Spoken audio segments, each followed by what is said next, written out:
Muy bien, hoy día vamos a ver consideraciones de diseño y esto en relación a lo que estábamos viendo antes, que era compensación. Nosotros estábamos viendo amplificadores de dos etapas. Entonces hoy día vamos a ver consideraciones de diseño en particular de amplificadores de dos etapas, más que compensación. Compensación ya lo vi. Y a ver, vamos a ver algunas consideraciones prácticas en el diseño de OTAs en general.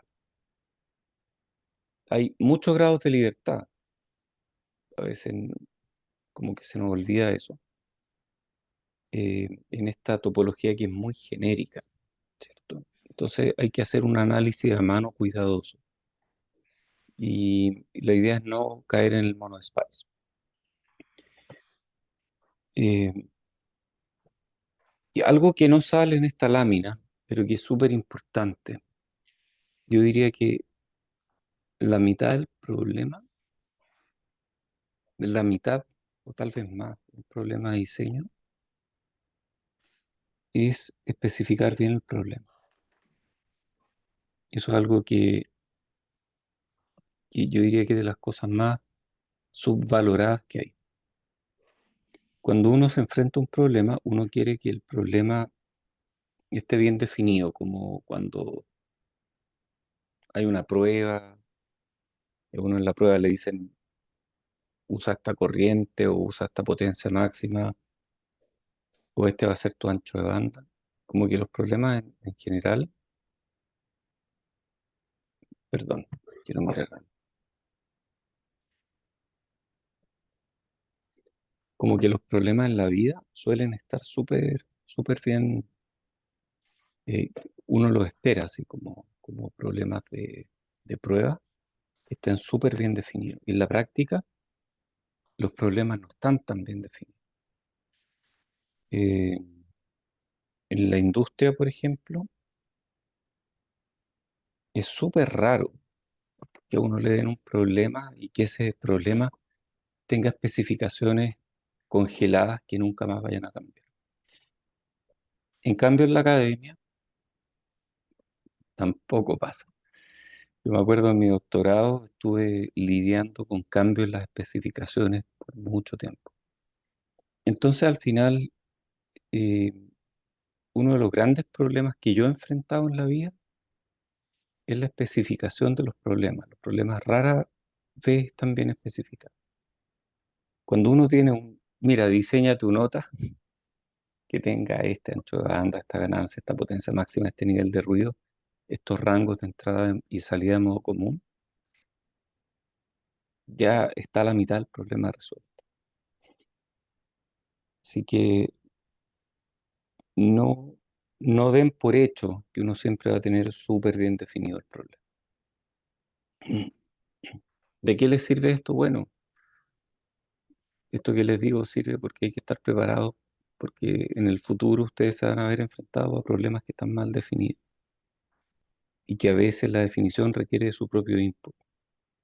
Alguien les dice, quiero este amplificador y ustedes responden, oye, no, así no se puede, no puedes lograr esos niveles de ruido con esos niveles de corriente.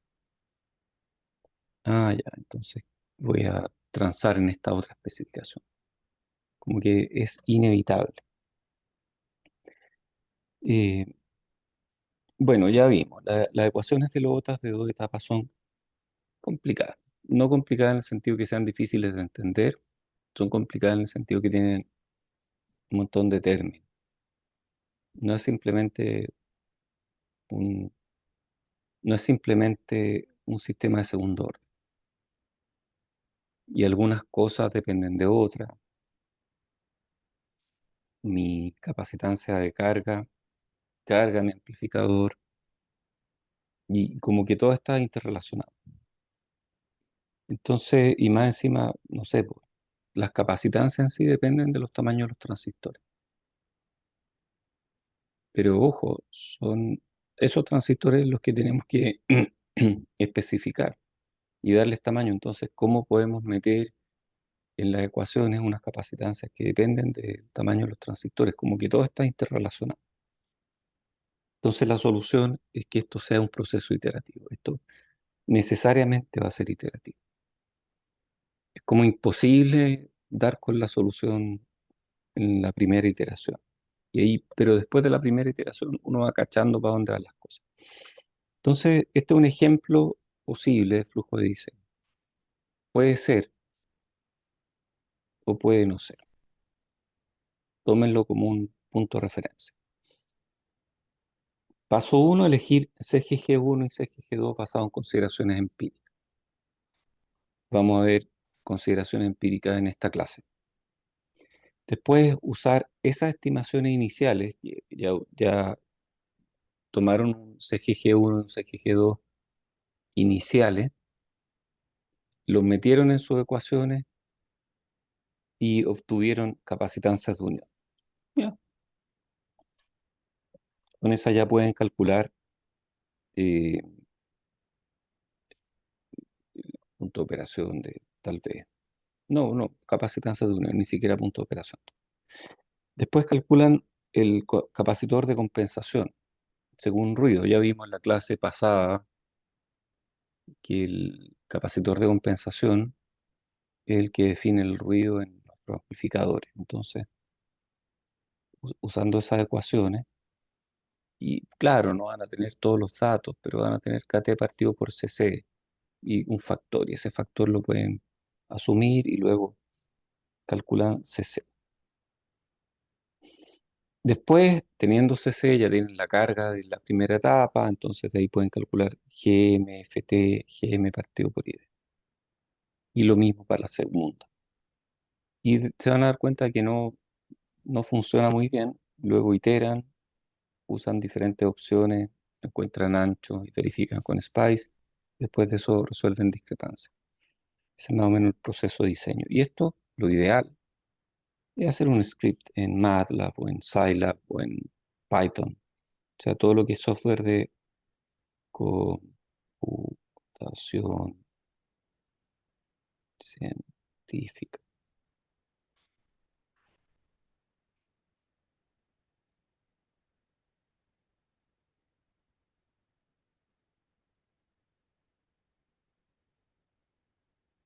Eh,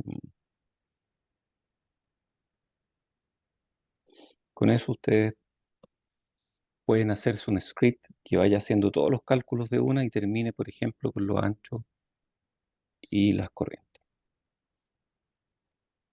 Es más, cuando uno es bien nerd, hace cosas como un script que no solo calcule las corrientes y los anchos, sino que además genere un archivo SPICE simulable con esas corrientes y esos anchos.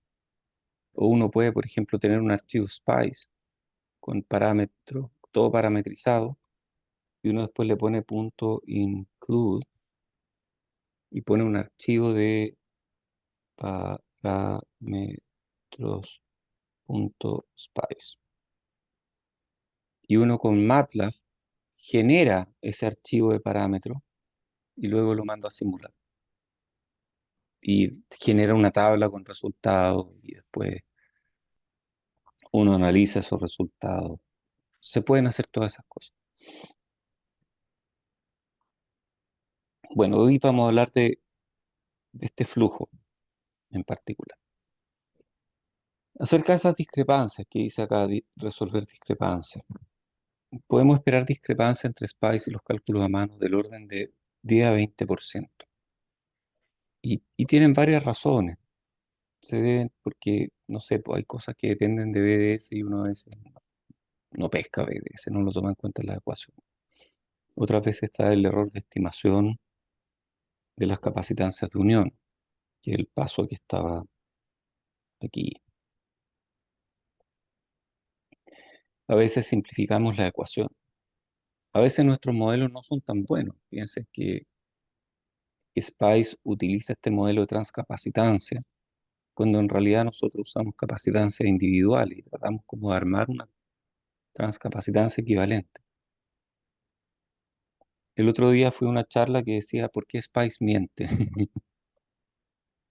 Cáchense el título de la charla. O cáchense el título de la charla a las que voy yo. Y en esa charla explicaban que en un transistor donde tienen CGD, en esta charla explicaban por qué CGD es distinto de CDG y que el que importa es CDG y no CGD. Y no es que Spice mienta.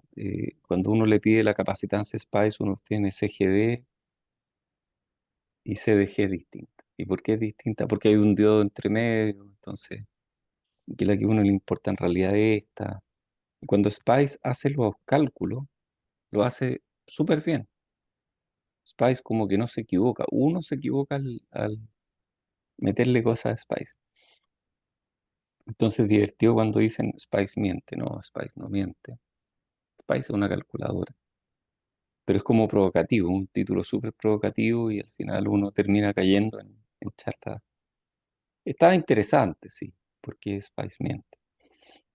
Y es interesante saber que uno con cálculo a mano utiliza un valor de CGD que no necesariamente el que uno debería utilizar. Eh, Sí, me sorprendió un poco, pero sí es verdad, las capacitancias al final son capacitancia es de Q a dB y depende de donde uno meta el voltaje de excitación y cuál nodo fija, uno tiene capacitancias diferentes. Pero bueno, uno puede buscar las discrepancias eventualmente hasta encontrar el origen. Si uno corre una simulación punto P, podemos encontrar un montón de cosas. Y las simulaciones punto P son espectaculares para diseñar. Para uno que necesita ver cosas lindas, como una forma de onda, las simulaciones punto P son lo más árido que hay porque tiran datos nomás. Es medio fome, pero esos mismos datos uno los puede usar para correr, uno puede parsear esa salida y capturar esos datos. Entonces las simulaciones punto P son súper buenas para diseñar. Y claro, la discrepancia a veces puede frustrarnos un poco, pero usar curvas de Spice, usar GM es partido por ID, usar datos que salen de Spice directamente es mucho mejor que usar ecuaciones cuadráticas. Así que por ahí estamos bien. Identificando componentes, a ver, al final así se ve nuestro modelo de amplificador, pero ¿cómo? Yo diseñé algo que es totalmente diferencial. Sí, pero es que estamos mostrando un semicircuito. Ah, pero yo no le puse R, yo le puse transistores. Sí, bueno, estos R son equivalentes. Son el R equivalente de ese nodo. Bueno, ¿y qué es C1 aquí? C1 va a tener parte de la capacitancia en esa dirección, que es CJ1, o sea, la capacitancia de unión CdB, sí, CdB del primer transistor, y claro, va a tener capacitancias de lo que hay hacia arriba, que seguramente hay otro transistor ahí. Entonces ahí le meten más capacitancias de unión. Cuando dice uno, entonces por primera etapa, no es del transistor 1, esto es segunda etapa.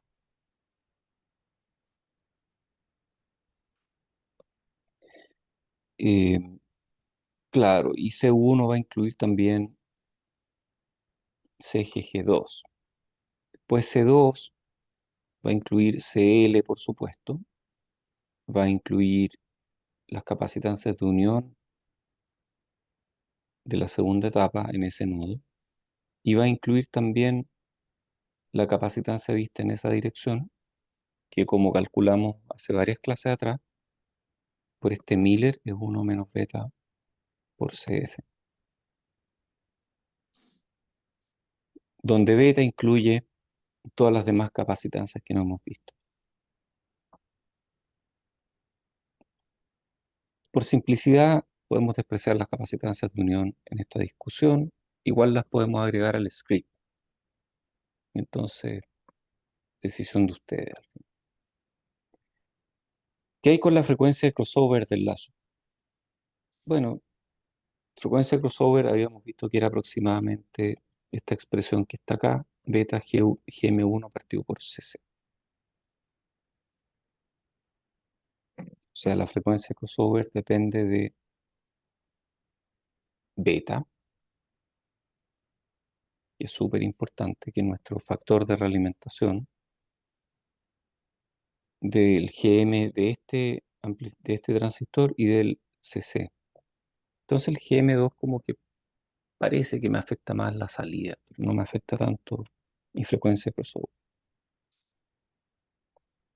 Ah, y recuerden que ese es el ancho de banda de lazo cerrado también. Entonces, como que inmediatamente podemos fijar nuestro ancho de banda. Si tenemos eje G1 pequeño, claro, este de acá es eje G1. Si ese eje G1 fuera pequeño, podemos aumentar omega C. ¿Por qué? Claro, porque ese eje G1 influye en beta. Entonces, eje G1 pequeño puede hacer que beta sea más grande. Y con beta más grande podemos aumentar omega C. Pero si ese eje G1 ya es chico en comparación con estos dos, entonces no vamos a ganar mucho a hacerlo más chico. Entonces, un buen punto de partida, tal vez heurístico, es hacer que ese eje G1 sea igual a CF más CS. Y eso igual es un tremendo transistor, porque estos de acá, dependiendo de consideraciones de ruido, pueden ser del orden de, no sé, 20 femtofarad fácilmente, 30 femto. Entonces ya ese eje G1 es grande. Después, ¿qué hay con el polo no dominante? Polo no dominante, según ecuaciones que vimos, era esto, Gm2 partido por esta expresión que está acá, y a su vez L total, que aparece en esta expresión, SL más 1 menos beta por CF. Entonces podemos calcular, esta es la constante de tiempo del polo 2, podemos calcularla de esta forma, y una expresión bien rara, como que no tiene mucho sentido, pero la gracia es que estamos separando porque aquí hay un 1 más un factor que es mayor que 0, que es como un paralelo, CL tot por CGG2 partido por CL tot más CGG2. O sea, esto que está acá, uno siempre tiene que entender las ecuaciones. Esto va a ser menor que CL tot y va a ser menor que CGG2, porque es como un paralelo, es la operación paralela. Y en cambio, todo esto de abajo, eh, al final todo esto se compara con CC, todo eso es mayor que 0. Entonces este factor que está acá es mayor que 1. ¿Cuán mayor que 1? Dependiendo de estas cosas. Y por este lado tenemos 1 partido por Gm por la suma de esas dos capacitancias. Entonces, una heurística, como un punto de partida inicial basado en experiencia, es comenzar con CGG2 igual CL total. Que, insisto, puede ser grande. Si uno tiene un CL de 20 picofarad, olvídense de poner CGG2 tan grande. Pero sí, porque va a ser un transistor gigante, pero sí pueden partir con un CGG2 de ese orden. Y si tienen un polo 2 objetivo, por ejemplo, porque quieren dejarlo 3 veces más arriba que omega C, ese era un objetivo que hablamos hace un tiempo. Tener omega C, ya obtuve omega C acá, y de aquí omega P2 es 3 veces omega C. Y con esto tengo un margen de fase de 72 grados que era un punto que nos gustaría tener.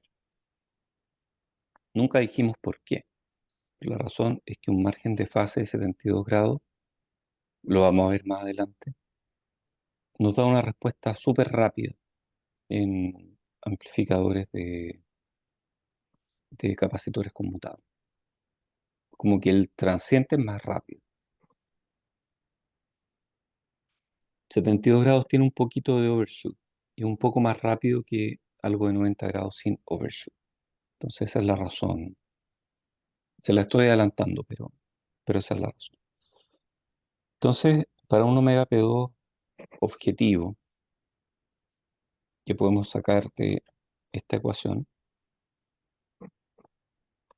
y con un CL total fijo, si es que el CGG2 es mucho menor que CL total, va a implicar un GM2 partido por CGG total grande.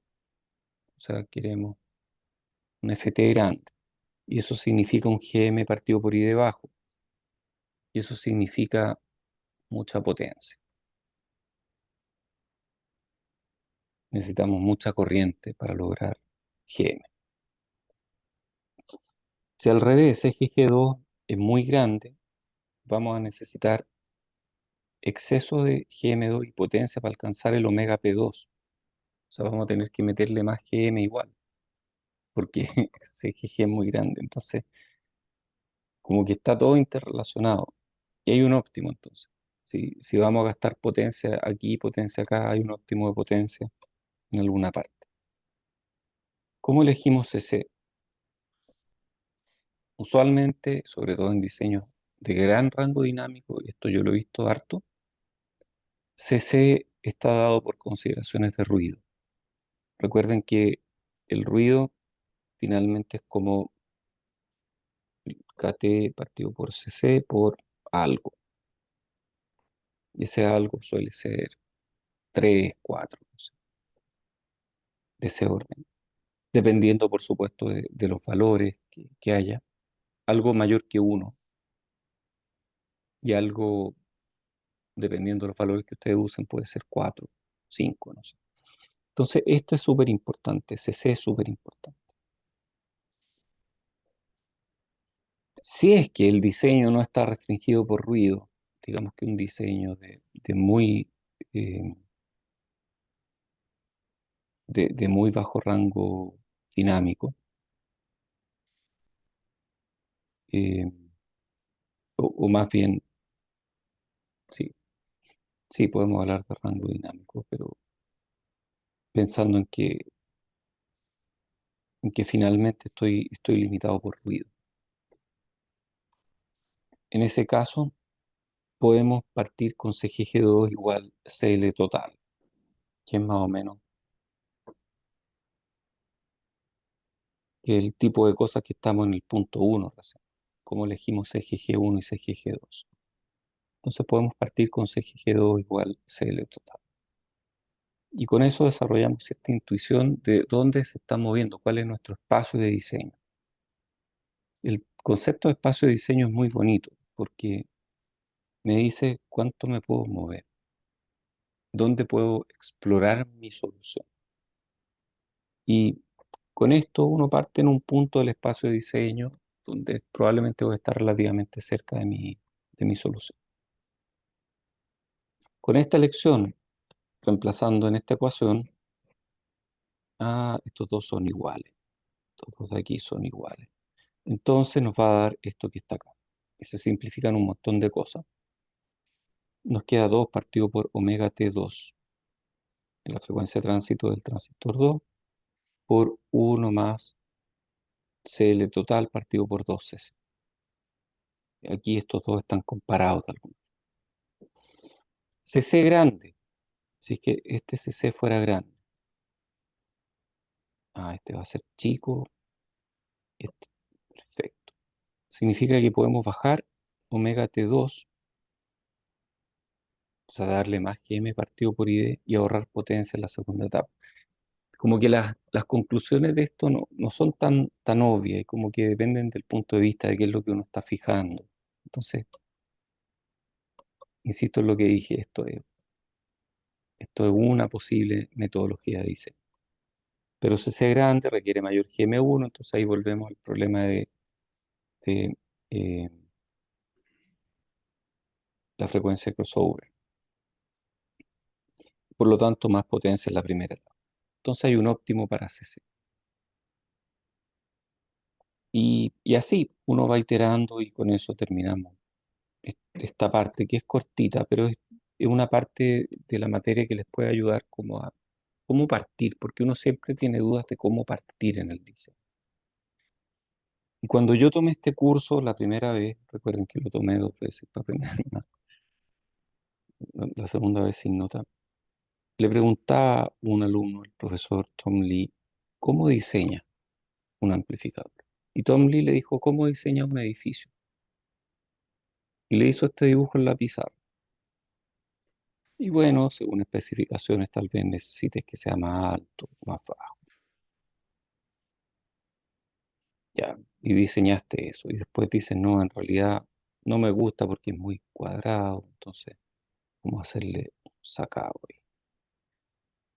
Y después, claro, le voy a poner una antena. Después, claro, no sé, pues le voy a diseñar ventanas de este estilo. Como que uno tiene que partir por algo. Esa fue la respuesta de Tom Lee. Uno tiene que partir con algo, aunque sea algo simple.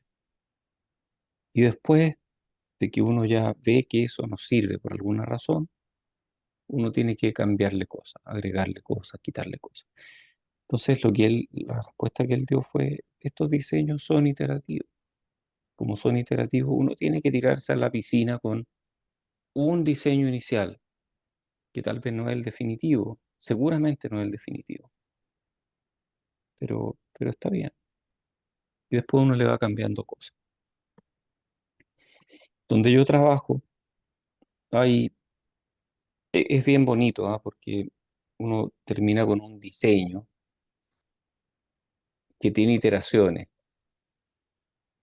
Y esas iteraciones dependen de cuántas veces uno ha hecho check-in al diseño. Check-in como si habláramos de SVN o si habláramos eh, de versiones. Y diseños típicos tienen decenas de versiones. O sea, hay diseños que han pasado por decenas de cambios, para que tengan una idea. No es que uno termine con algo final inmediatamente. Entonces partan por este edificio simple. Y esto puede que les sirva para la tarea 5 que todavía no sale en el enunciado. Aunque la tarea 5 es un mal ejemplo, porque como que está todo súper bien amarrado, entonces no hay muchas opciones, pero les va a dar una idea. Ok, ahora vamos a algo un poco más intuitivo. ¿Cómo implementamos el Common Mode Feedback? Oh, amplificador. A ver, ayúdenme con esta. Un amplificador de 2 etapas. ¿Qué hay acá? Esta es la primera etapa. ¿Qué se ve aquí? Gracias, par diferencial. ¿Y esto que está acá?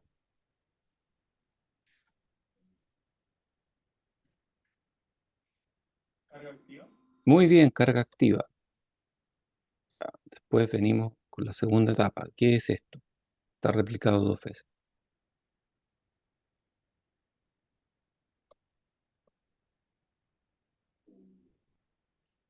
O si quieren, ¿qué es esto? Es un espejo de corriente. Entonces al final este va a ser la carga activa de algo. ¿Qué es ese algo?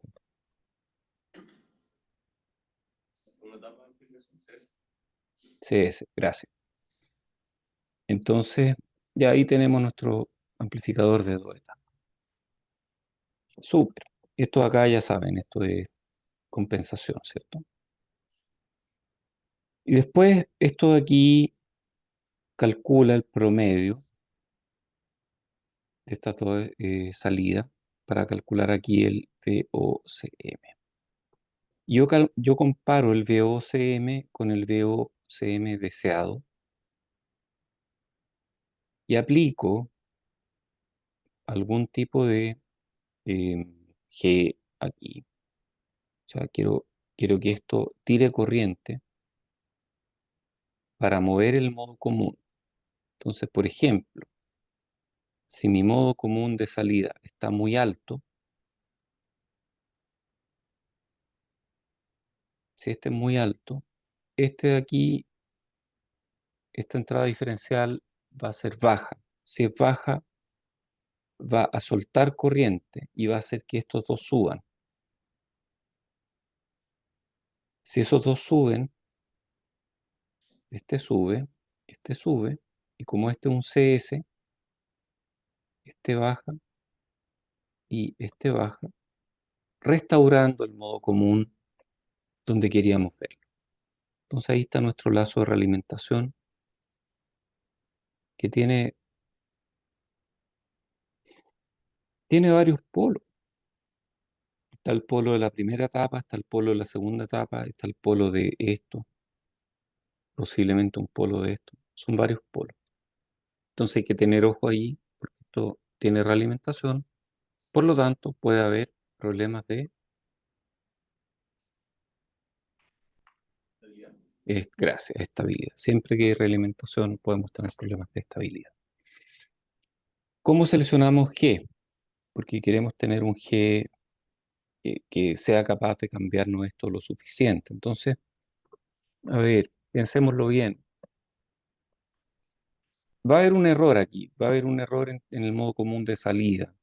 Entonces queremos que G nos dé la corriente necesaria para que de acuerdo a ese error que estamos teniendo, compense. Entonces va por ahí la cosa. El lazo de realimentación de modo común es un circuito de realimentación que puede ser manejado igual que los otros lazos de realimentación que hemos aprendido. Planteamos el modelo de pequeña señal de modo común, o sea, conectamos estas dos juntas y el circuito se convierte en un circuito de modo común. Encontramos omega C, encontramos el margen de fase, podemos romper el lazo, qué sé. Valor de G, que es este, es cuánta corriente entrega por unidad de voltaje que le metemos diferencial en la entrada. Establece al final el ancho de banda de este lazo de realimentación de modo común. Entonces, la primera duda es cuán rápido tiene que ser. ¿Tiene que ser rápido o no? El ancho de banda debiera ser comparable al ancho de banda del lazo de realimentación.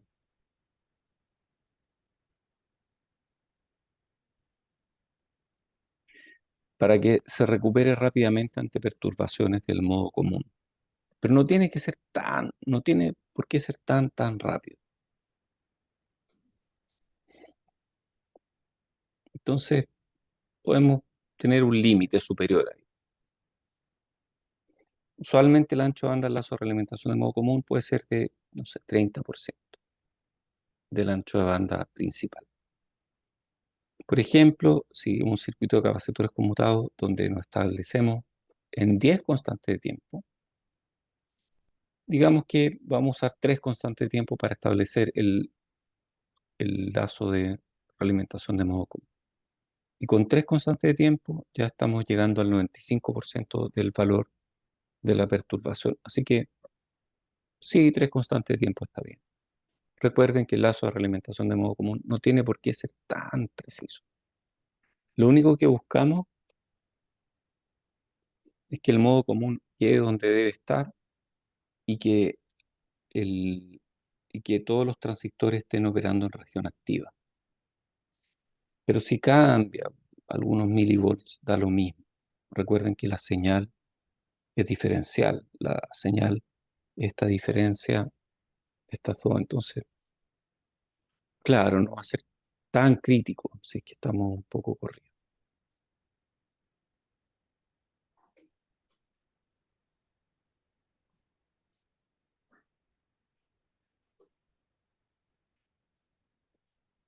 Ya, estábamos con eso. Entonces, ¿cuál va a ser el error sistemático en VOC?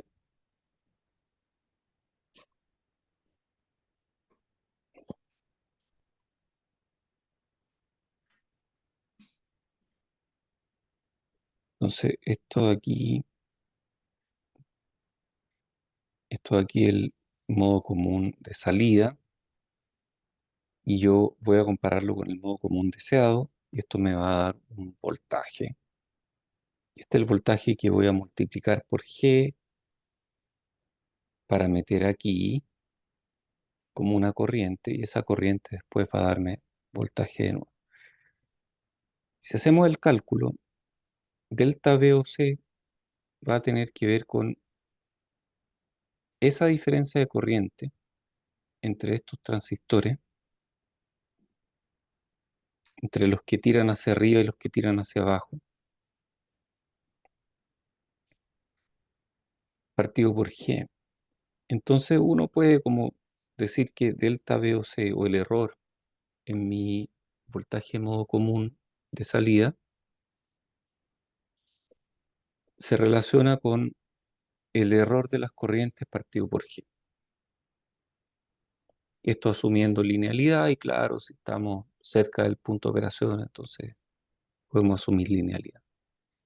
Entonces de aquí uno dice, bueno, el error en mis corrientes finalmente va a definir cuánto G necesitamos para yo tener mi modo común de salida en un punto correcto. Por ejemplo, si delta I D, si este error de las corrientes, entre las que tiran hacia arriba y las que tiran hacia abajo, claro, MB es la que tira hacia abajo, estas dos son las que tiran hacia arriba. Si es que ese error de corriente es 100 microamperes y G es 1 milisiemens, entonces delta VOC va a ser del orden de 100 milivolts. 100 milivolts todavía es decente. ¿Qué límites tenemos para G? Límite superior dado por consideraciones de estabilidad. Recuerden que si G es muy grande, vamos a tener una ganancia de lazo TDS, del lazo de realimentación de modo común, eh, muy grande. Y si TDS es muy grande, se imaginan el bode. Si esto es muy grande y tenemos polos comparables, vamos a terminar con problemas de estabilidad.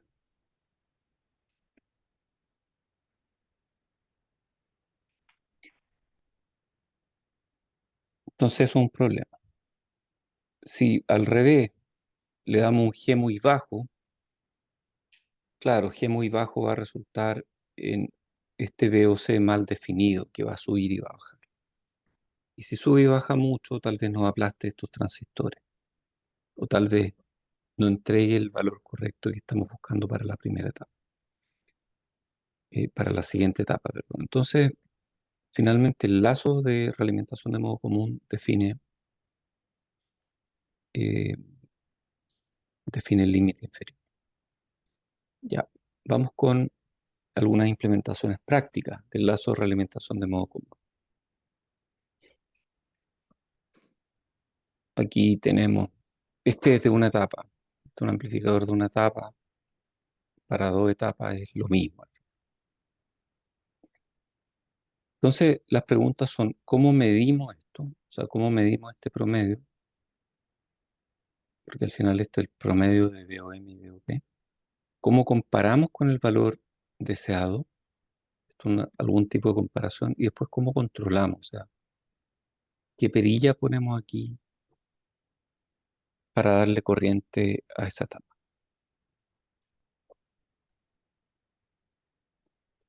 Entonces, lo primero es la perilla.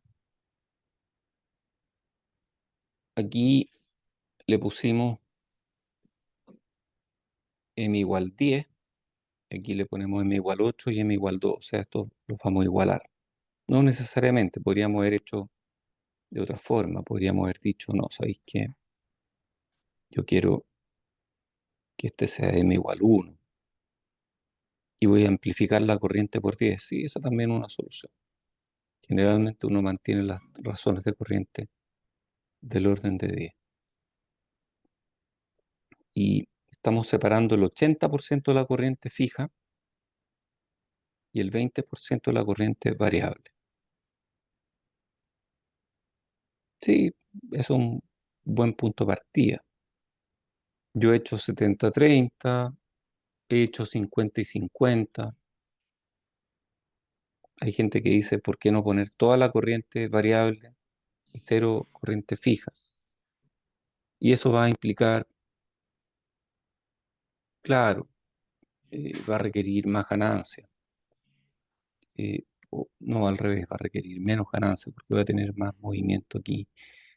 Entonces, es una decisión súper relativa. Como que uno, no sé, a mí me gusta dejar un pedazo de la corriente aquí, que es como una solución inicial. Eh, que hay que saber de esa corriente. Bueno, esta corriente tiene que ser menor que la corriente de los dos pemos. Entonces, pero vienen del mismo lado estas corrientes. Ya, ok. Entonces, si vienen del mismo lado, yo quiero que estas corrientes, como tienen que ser mayores que esta, eh, entonces estos dispositivos de aquí, por ejemplo, si esto es 1 y esto es 10, digamos, estos dos suman 10, entonces este suma 5, este es 5. Aquí voy a poner 1, y aquí voy a poner 8. Entonces 8 es menor que 10, estamos bien. ¿Y qué pasa si los PEMOS en esta tecnología tienen un VT más chico? Da lo mismo eso, porque estamos generando el VT, estamos generando el VGS a partir de los mismos transistores, entonces como que eso no es un problema. Hay gente que dice, no, debería poner toda la corriente fija, pero a mí me da un poco de miedo poner perdón, toda la corriente variable. Me da miedo poner toda la corriente variable, o sea, hacer que esto sea cero. Porque, ¿qué pasa si esto no parte? Como que me da susto. Cuando hay, ¿qué pasa si esto cae en una condición rara en que esto no parte? En que este nunca le va a dar voltaje aquí. No sé, podría ocurrir. En ciertos casos que son más complicados, podría ocurrir. Entonces, mejor darle una parte fija y una parte variable. Después, ¿cómo comparamos? Esta otra pregunta. O sea, ¿cómo hacemos este amplificador? Porque esto al final es un amplificador. Estoy esperando que algo ocurra, por eso me ven mirando para afuera. Denme un segundo, voy a pausar la grabación. Voy a hacer algo corto y ya vuelvo. Ya, ahí seguí grabando. Entonces, la segunda duda era, ¿cómo generamos este amplificador? Y uno podría decir, ya voy a hacer un amplificador completo. Pero es complicado hacer amplificadores completos, tan grandes y que tengan tantas cosas. Entonces vamos a hacer un amplificador muy rudimentario, que es este que está acá. Ayúdenme a entenderlo. ¿Qué es esto?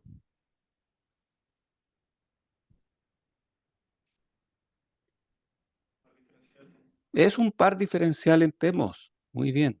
O sea, esta parte de aquí es un par diferencial en PMOS que nos va a estar comparando el modo común de aquí, de salida, con el modo común deseado, que es una patita extra del amplificador. Nosotros tenemos que darle el modo común deseado como una entrada. Entonces los va a comparar. Oye, ¿y qué es esto al final? Si uno mira un semicircuito, ¿qué es eso?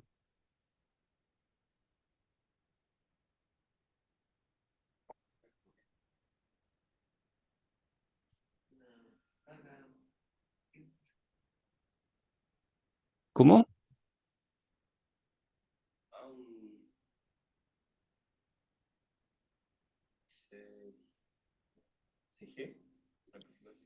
No, no, es más simple, es súper simple. Recuerden que esto es tierra de señal. Entonces este es un CS y la carga de este CS es una carga de diodo. Si esto lo habíamos visto en algún momento, voy a hacerlo en NMOS porque es más intuitivo para todos, pero puede ser PMOS. Esto es VI, esto es VO. Este gallo tiene GM y este gallo tiene GM2, RO2. Y si hacemos el modelo de pequeña señal, ¿cuál es la impedancia del transistor de arriba, del PMOS? Es prácticamente 1 partido por GM2. O sea, la ganancia de esto va a ser GM1 por RO1 paralelo, RO2 paralelo 1 partido por GM2. Y esto es prácticamente 1 partido por GM2, porque los RO, recuerden que RO suele ser mucho mayor que 1 partido por GM. Entonces esto nos va a dar parecido a GM1 partido por GM2. Y si ambos tienen la misma corriente, o sea, si este tiene corriente I sub D y este tiene la misma corriente I sub D porque están en la misma rama, entonces los dos tienen el mismo GM partido por ID. Y finalmente mi ganancia va a ser la razón de los GM partido por ID. Está buena. Entonces, uno puede de alguna forma darle ganancia a esta etapa, según los tamaños de estos transistores, los tamaños relativos entre los NMOS y los PMOS. Entonces, esto ya tiene una ganancia. ¿Qué estamos haciendo con, o sea, hay una ganancia de aquí a allá y hay una ganancia de aquí a allá? Sí. Y esta parte de la ganancia la estamos desechando nomás, ya da lo mismo, o sea, ahí no voy a usar eso. Y estamos usando esta parte de la ganancia de esta etapa diferencial a este nodo para generar un VGS que vamos a copiar acá, y este VGS es el que va a darle el extra de corriente que esta etapa necesita. Este da 8, este está dando 10 entre 5 y 5, y necesito 2 más. Entonces le doy 2 más aquí, pero estos 2 más van a ser con un VGS variable. Entonces, con ese VGS variable, estos dos podrían ser 0. Si es 0, esto gana y sube. O podría ser eh, un 2, pero con un VGS grande, y con eso estamos tirando este nodo hacia abajo. Entonces, con eso podemos mover este nodo bastante. La ganancia de lazo en baja frecuencia. Bueno, uno tiene que hacer estos cálculos al final. ¿Cuál es la ganancia del lazo completo? Y esto, analizar esto no es tan fácil cuando uno los ve por primera vez. Pero cuando uno ya tiene algo de experiencia, como que cacha, a ver que si al final lo que estoy mirando es puro modo común. Entonces estos dos están conectados entre sí y los puedo asumir como un gran transistor con tamaño 10. Y estos dos van a estar conectados entre sí, por lo tanto los puedo asumir como un puro transistor. En modo común, claro, estos dos están conectados porque en modo común la entrada diferencial es 0, conectados entre sí. Entonces, después de haber hecho eso, uno dice, ah, ya, bueno, ¿cuál es mi ganancia? Bueno, la ganancia de aquí a aquí es 1, porque este es sacar promedio, y si la entrada es la misma, entonces la ganancia es 1. Y la ganancia de aquí a aquí ya la acabamos de calcular acá, es la razón de G. Entonces, ¿cuál es la ganancia total de este lazo? Bueno, ya tengo esta que es 1, ya tengo esta que es la razón de GM, que es, creo que es GM P2 partido por GM, a este le vamos a llamar X. Entonces, esta parte que está acá. ¿Y cuánto es la ganancia de esto que está acá? A ver,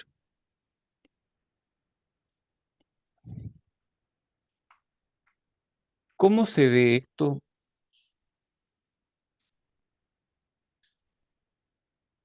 ¿Cómo se ve este circuito para efectos del lazo de realimentación de modo común? Si esta fuera mi entrada, imaginemos que yo corto aquí mi lazo, le meto un voltaje aquí. ¿Cuál es la ganancia de aquí a allá? Para saber eso, tengo que preguntarme primero, ¿qué amplificador equivalente tengo ahí? Entonces, pareciera que este es el GM, ¿o no? Este es el que está dándome el GM de ese amplificador. O sea, tengo esto de tierra, tengo la entrada en G, o sea, esto de aquí sería un amplificador ¿de qué tipo? CS, gracias. Y estos dos que tienen un voltaje, vamos a decir que la entrada está fija,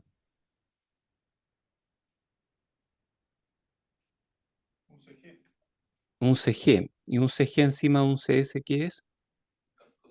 Están cascodeando, perfecto. Entonces estos dos de aquí me están cascodeando a este gallo.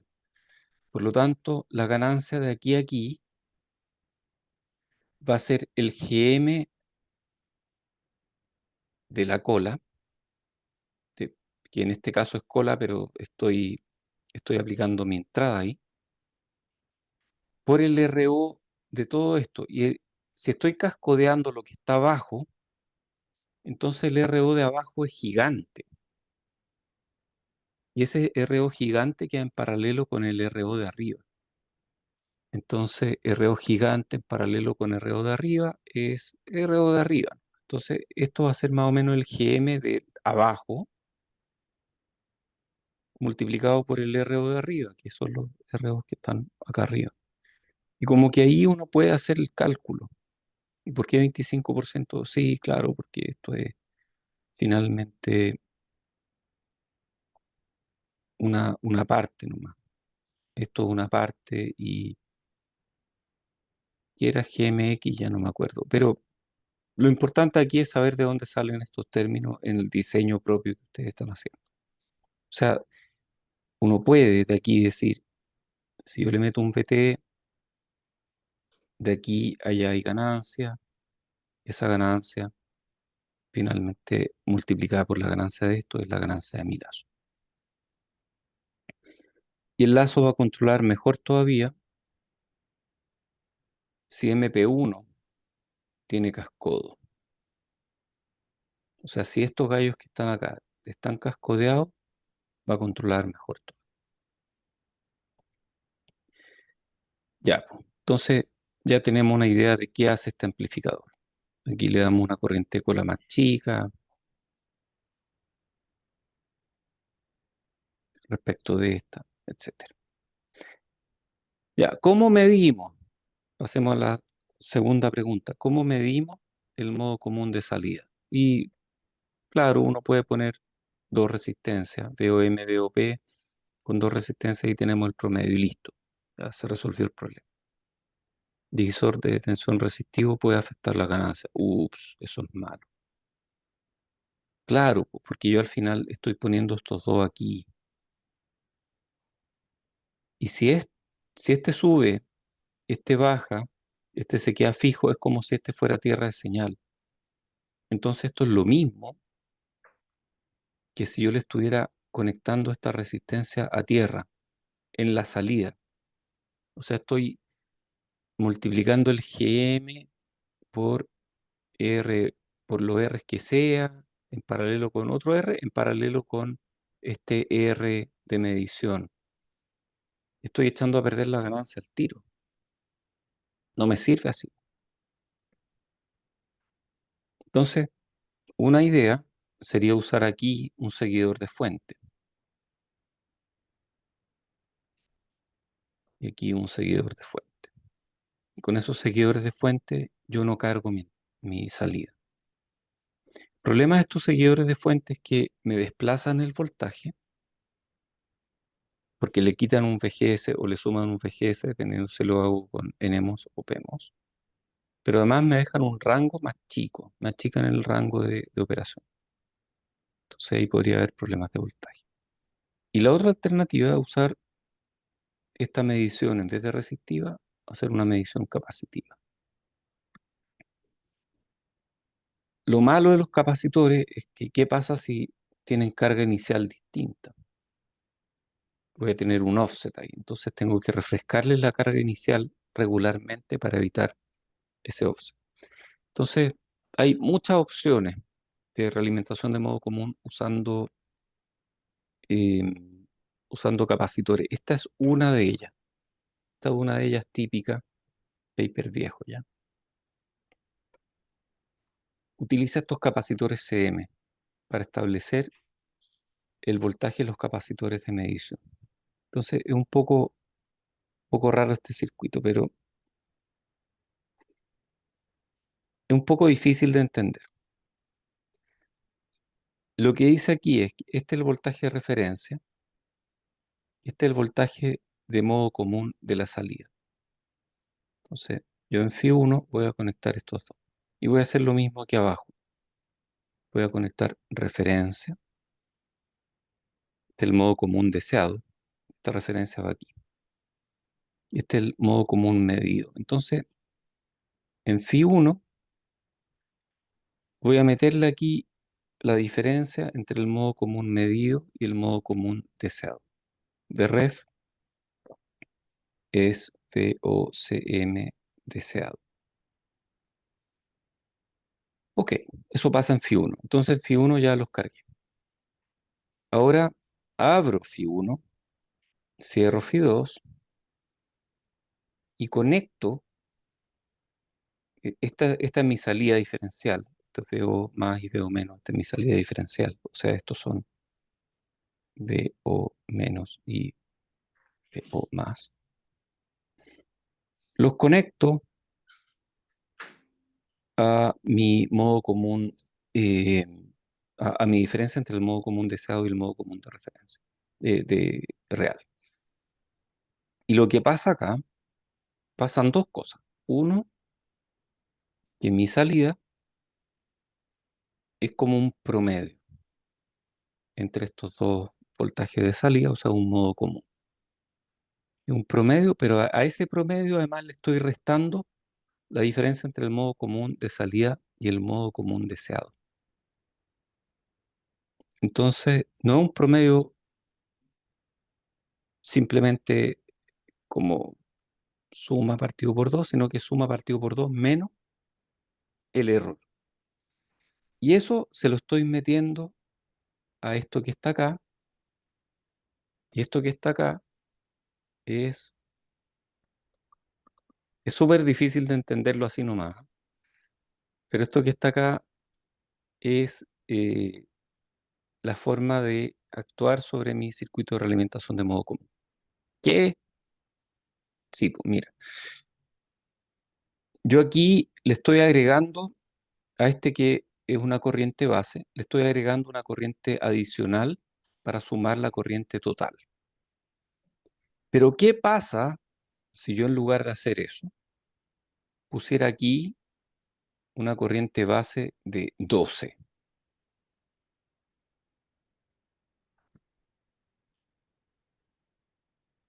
Y aquí arriba pongo, de alguna forma, no sé cómo, una corriente que va a ser de 2.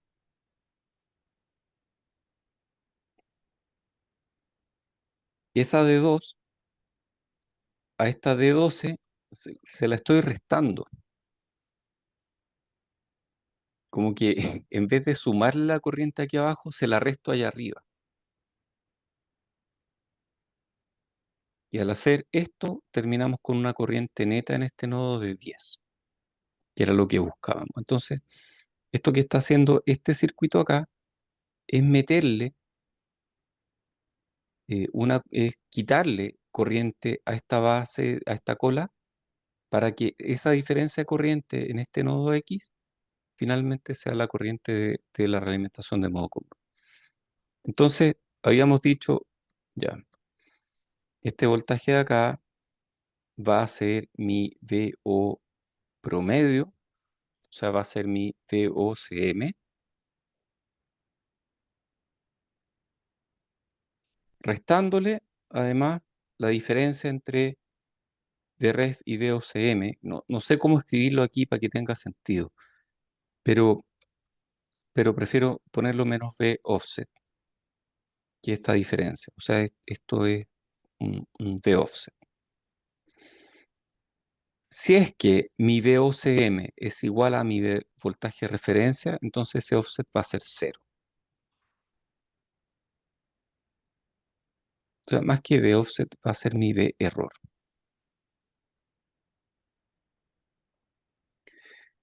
Y eso lo voy a comparar aquí con mi referencia, de donde quiero que esté.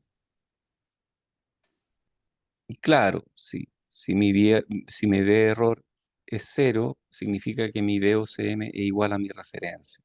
Entonces todos son iguales y le voy a estar inyectando una corriente a través de este par diferencial auxiliar a este nodo. Si mi VO sube, voy a hacer que este suba. Si este sube, esta corriente va a aumentar. Si esta corriente aumenta, em, le voy a estar quitando más corriente a este. Al quitarle más corriente a este, mi modo común de salida va, sí, no sé, me enredé parece, pero va a cambiar de manera de mantener mi VO donde corresponde. Entonces hay un lazo de realimentación que hay que entender ahí. Y esto funciona en dos fases, en Φ1 y Φ2. O sea, yo no puedo hacer que esto funcione en forma continua, porque los circuitos de capacitores conmutados operan de esta forma. Enredado, es súper enredado, y uno en principio habría dicho, ¿sabéis que esto es una resistencia, esto es una resistencia? Y como que prefiero mirar esto como resistencia. Pero no, parece que aquí era un poco más intuitivo mirarlos como capacitores en Φ1 y capacitores en Φ2. Mm. ¿Cómo llegué a esa conclusión? ¿Por qué se me ocurrió hacerlo así y no mirarlos como resistencia? Bueno, porque ya había visto este problema hace tiempo, pero a veces no es trivial saber cómo enfrentar un problema. Esta disciplina es difícil. Este otro, este es genial, este me encanta, es buenísimo. Este es un lazo de realimentación de modo común pasivo. También funciona en dos fases. ¿Cómo funciona esto? Veamos en Φ1. En Φ1 conecto el modo común de salida deseado y conecto esto acá. Entonces, lo que estoy guardando en estos, ups, lo que estoy guardando en estos capacitores, de alguna forma, es el modo común de salida deseado menos el voltaje de este espejo de corriente, de esta mitad de espejo de corriente. O sea, si el modo común de salida deseado fuera igual a mi modo común que estoy midiendo, este voltaje sería traspasado aquí en forma íntegra, en Φ2. ¿Qué hago en Φ2? Abro estos de acá, cierro estos de acá. ¿Qué va a pasar? Bueno, mi modo común de salida va a ser un poquito distinto a mi modo común deseado. Y lo que hace esto de acá, en el fondo, es sacar el promedio en este punto del modo común de salida, pero a ese promedio le está restando la diferencia entre modo común deseado y este VGS. Entonces, tiene esas dos funciones, sacar el promedio lo saca porque estos dos capacitores al final están en serie,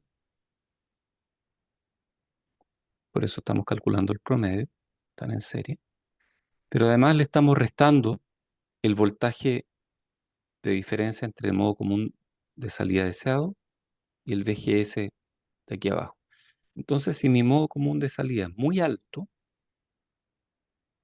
el voltaje que voy a tener acá va a ser mayor que el VGS que le estaba dando este transistor.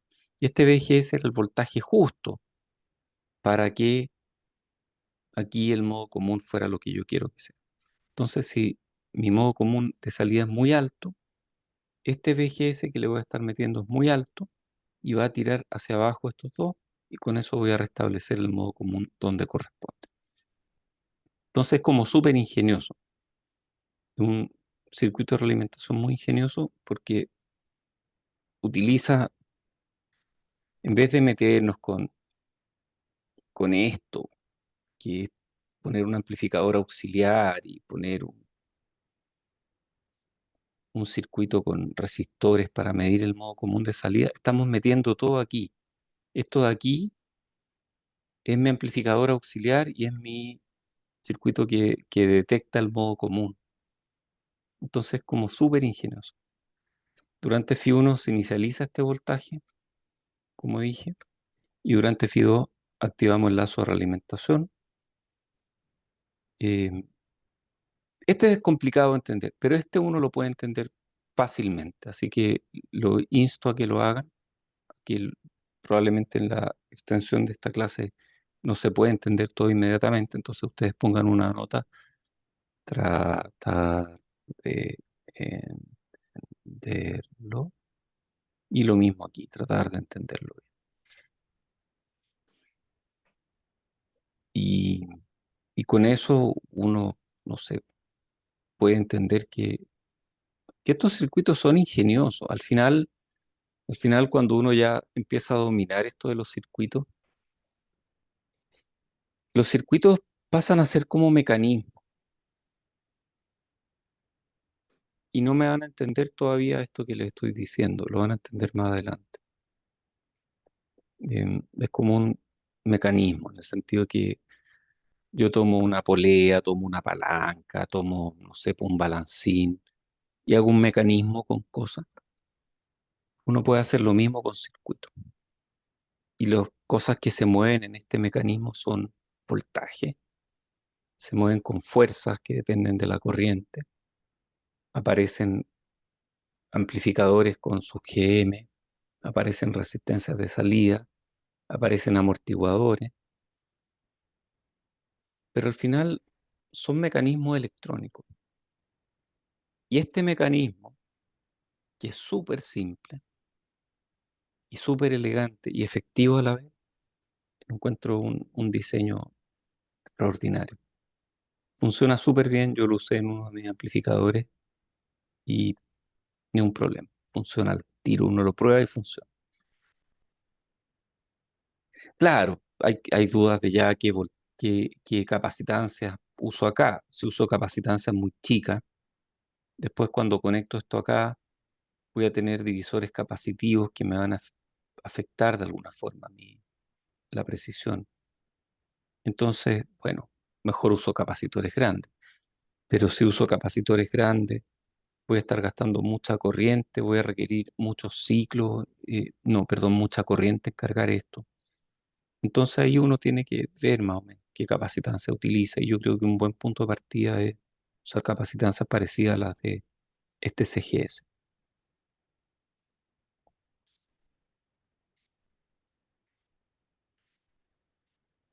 Algunas consideraciones adicionales.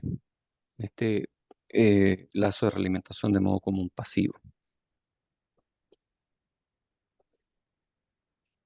El OTA no va a poder ser utilizado durante Fi 1, porque en Fi 1 no tengo lazo de realimentación. O sea, en Fi 1, durante Fi 1, cuando conecto esto acá, esto que está acá está abierto. Este es un voltaje, no sé qué me va a estar dando. Posiblemente me dé algo correcto, pero probablemente no. Entonces mi modo común de salida va a estar en cualquier parte. Usualmente esto no es un problema, porque en capacitores conmutados uno mide en Fi 2. Entonces, mientras esto se establezca a tiempo, no hay problema. Hay otros esquemas para hacer operación sin interrupciones. Podemos hacer cosas intercaladas y que funcionan en Fi 1 y otras en Fi 2. Y si uno las junta, funcionan todo el tiempo.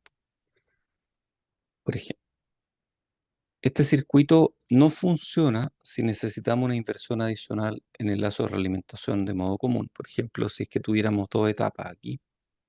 Dos etapas requieren, eh, vamos a ir acá. Aquí tengo dos etapas. Cuando tengo dos etapas, si este sube, este baja. Entonces tenemos una inversión adicional. Este circuito no sirve si necesitamos esta inversión adicional del lazo del amplificador de dos etapas. Entonces tendríamos que tener dos lazos de realimentación de modo común. uno para la primera etapa y otro para la segunda etapa. Y lo típico que uno hace es poner un puro lazo de realimentación de modo común. O sea, la lata de esto es que, claro, hay que, hay que tener dos lazos de realimentación para dos etapas. ¿Cómo es el semicircuito de modo común? Bueno, uno puede mirar cómo se ve este puro transistor. ¿Qué pasa si conecto estos dos? Estos dos ya están conectados. Entonces uno puede entenderlo así. Este es mi transistor de cola, que es este que está acá. Sobre este hay un cascodo, que son estos dos que están acá, del cascodo. Después está ROP, que es este que está acá, estos dos que están acá. Después tengo estas capacitancias, claro, esa capacitancia en paralelo, y luego este CGS acá.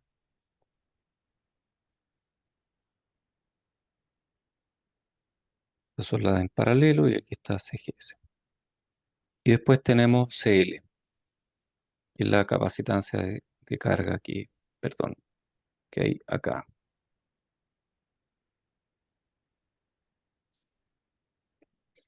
Entonces tenemos un montón de capacitancia. ¿Cuál es la ganancia de lazo? Bueno, hay que hacer el cálculo. Este de aquí va a ser el GM de aquí por este ROP,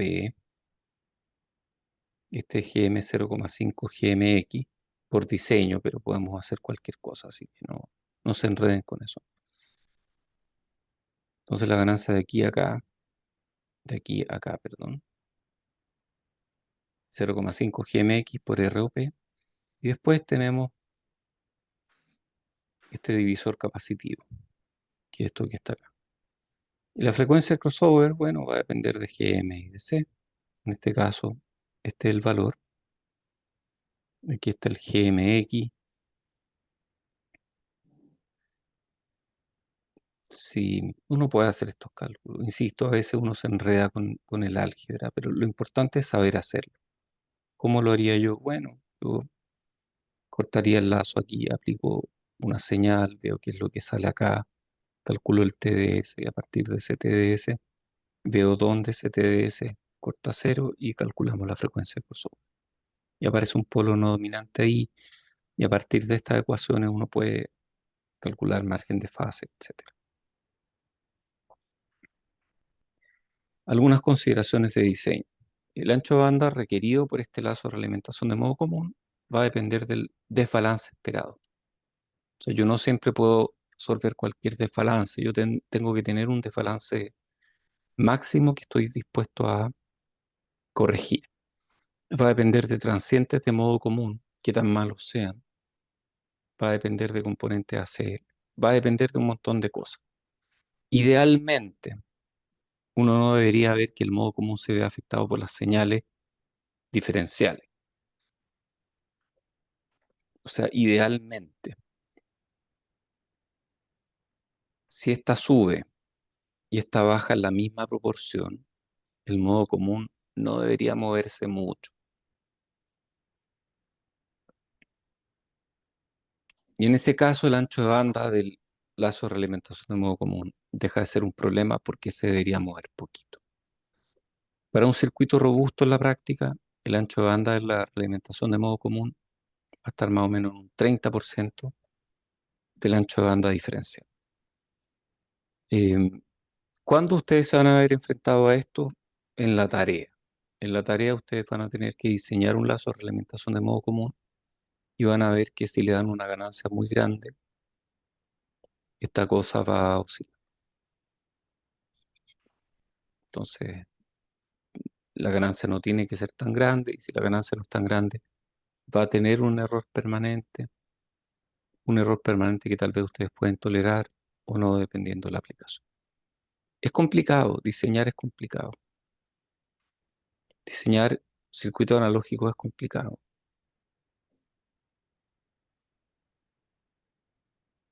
Y En un mundo tan digital, lo analógico siempre vamos a ser bichos un poco raros, pero vamos a ser bichos súper útiles, porque el mundo es analógico. Por eso hay tantas opciones de trabajo en el mundo analógico. Muy bien, eso concluye esta clase. Voy a dejar de grabar.